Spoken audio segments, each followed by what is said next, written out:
N'oubliez pas de vous abonner à ma chaîne pour ne pas rater des prochaines vidéos. Rêve de jouvence épisode 50. Tout commence avec une discussion qui éclate où un personnage accuse un autre d'avoir encouragé une fugue. On comprend que Wijdan est parti avec Bayan malgré les avertissements donnés par sa tante. La mère de Wijdan confronte sa fille, lui demandant des explications pour ses actions. Elle lui reproche d'avoir trahi sa confiance et d'avoir terni la réputation de la famille. Bayan intervient pour assumer la responsabilité. Il avoue que c'était son idée de s'enfuir pour éviter un mariage forcé. Wijdan, bien qu'elle l'ait accompagné, a fini par refuser de se marier sans la bénédiction de leur famille. Wijdan explique qu'elle ne voulait pas causer plus de souffrance à leur famille et qu'ils ne peuvent vivre éternellement dans la fuite.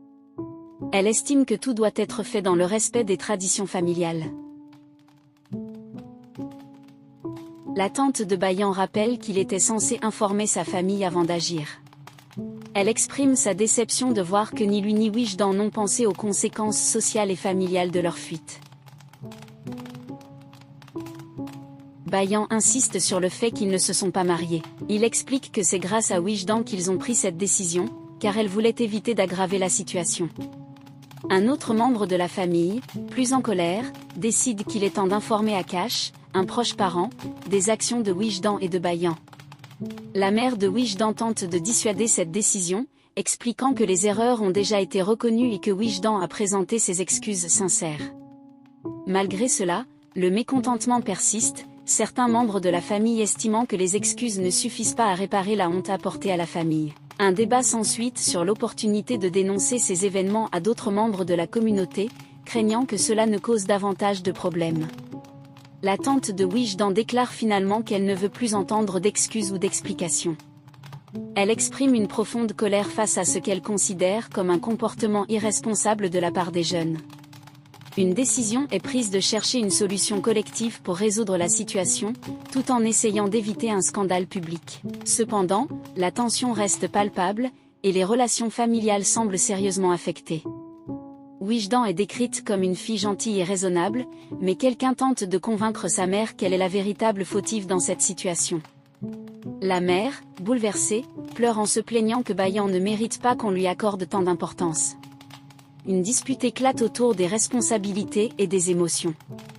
Bayan revient après une longue absence, ce qui suscite à la fois des reproches et de la joie chez sa famille. Sa mère l'accueille avec sarcasme, exprimant son inquiétude et son soulagement à travers des gestes affectueux.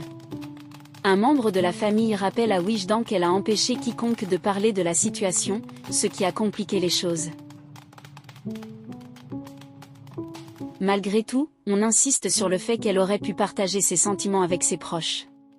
Wijdan confie qu'elle n'a pas pu se détacher de Bayan malgré leur tentative d'éviter cette relation. Elle avoue que son amour pour lui est sincère et profond, mais qu'elle est consciente des erreurs commises. Elle décrit l'amour comme un sentiment irrationnel, qui pousse à ignorer le bien et le mal. Elle tente de justifier son comportement tout en exprimant son regret de ne pas avoir mieux géré la situation. Une tante intervient pour prendre la responsabilité des événements, soulignant que la faute revient à elle et Bayan. Elle demande pardon pour les problèmes causés à la famille. La famille est ravie de voir le retour du plus jeune frère, qui arrive enfin à la maison. Sa mère exprime son soulagement et lui prodigue des bénédictions tout en le taquinant sur ses aventures. Accueilli chaleureusement par son père, qui lui demande des nouvelles de sa santé et plaisante sur son charme, attirant l'attention de toutes les filles de la ville.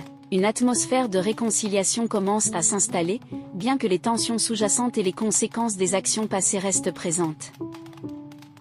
Le retour provoque une effervescence dans la ville. Les jeunes filles semblent fascinées par lui, à tel point qu'on plaisante sur des foules qui l'admirent par les fenêtres. Son père se montre fier de son fils et déclare qu'aucune fille n'entrera dans leur maison sauf celle qu'il juge parfaite. La discussion tourne autour de l'idée que ce qui est prédestiné arrivera. Si Dieu veut que Bayan et Wijdan soient ensemble, aucun obstacle ne pourra les séparer. Cela apaise un peu Wijdan. Une amie proche, Naja, confie que l'amour n'a pas de règle de bien ou de mal. Elle exprime sa compréhension de la douleur de Wijdan, avouant qu'elle partage des sentiments similaires, bien qu'elle ne puisse rien faire pour apaiser cette souffrance. Moment de réconfort, Wijdan remercie Naja pour son soutien moral. Elle affirme que la présence de Naja l'aide à garder sa force. Une scène familiale montre la préparation de douceurs sucrées par la mère, qui veut partager avec le père et d'autres membres de la famille. On plaisante, demandant qu'on pense davantage à lui qu'à ses frères. Bayan exprime son désir de voir son frère aîné revenir à la maison, affirmant que la maison semble vide sans lui.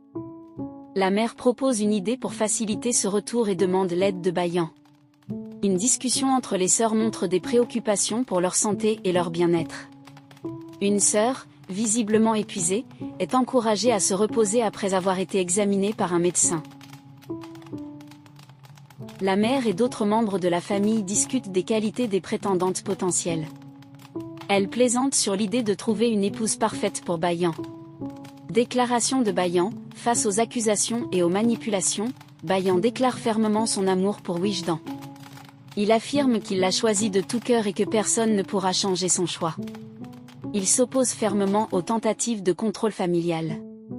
Remords et excuses, Bayan exprime des regrets pour ses erreurs passées et remercie son oncle pour les leçons qu'il lui a inculquées. Il promet de tirer des enseignements de ses expériences. Débat intérieur de Bayan avec son oncle, Bayan exprime ses regrets auprès de son oncle pour une erreur qu'il a commise, soulignant qu'il n'avait pas l'intention de faire du mal. Il lui rappelle des souvenirs d'enfance, notamment lorsque son oncle avait acheté une bicyclette pour lui malgré l'opposition de son père. Bayan insiste sur son respect envers son oncle et demande son soutien concernant son mariage avec Wijdan. Conflit autour du mariage arrangé, l'oncle de Bayan lui rappelle que le mariage n'est pas qu'une affaire individuelle, mais un lien entre deux familles. Il souligne également l'importance des engagements pris devant la société et affirme que le mariage arrangé avec Charwa ne peut pas être annulé. Bayan refuse d'obéir. Malgré les arguments de son oncle, Bayan déclare fermement qu'il ne peut pas aller de l'avant avec ce mariage, car ses sentiments sont uniquement pour Wijdan. Confrontation entre Bayan et sa mère. La mère de Bayan insiste pour qu'il rencontre la jeune femme choisie pour lui, espérant qu'il changera d'avis après l'avoir vue. Bayan refuse catégoriquement, affirmant qu'il souhaite se concentrer sur ses études et qu'il n'est pas prêt pour le mariage. Manigance de la famille, tandis que Bayan résiste, sa tante Sima et d'autres membres de la famille complotent pour qu'il se marie avec Charwa.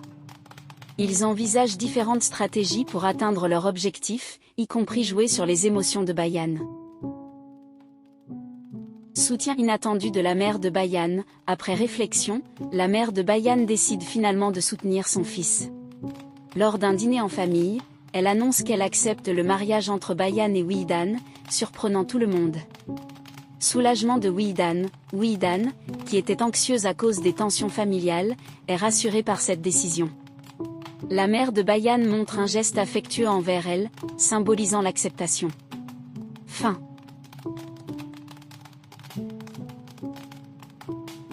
N'oubliez pas de vous abonner à ma chaîne pour ne pas rater des prochaines vidéos.